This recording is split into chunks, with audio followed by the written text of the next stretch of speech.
नमस्कार महाराष्ट्र, स्वाद रूपाशमध्ये मी तुमची रुपाली। आज मी तुम्हाला झटपट होणारी एक रेसिपी दाखवणार आहे, ज्याला भाजी नसेल तर कधीही तुम्ही ती खाऊ शकता। ती आहे दह्याची मिरची। चला बघूया दह्याची मिरची कशी बनवायची। तसे कापून घेतलं चमचे, चमचा मेथीची डाळ, जिरे घेतलेले 2 चमचे आपण घेतले।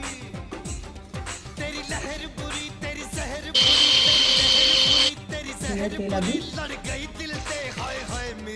आपण तेलातून तव्यावर घातलं, मिरची पावडर टाकू, एक मिरची पावडर घेऊ आपण फ्रीजमध्ये तुम्ही काचेच्या घेणार आहोत। छान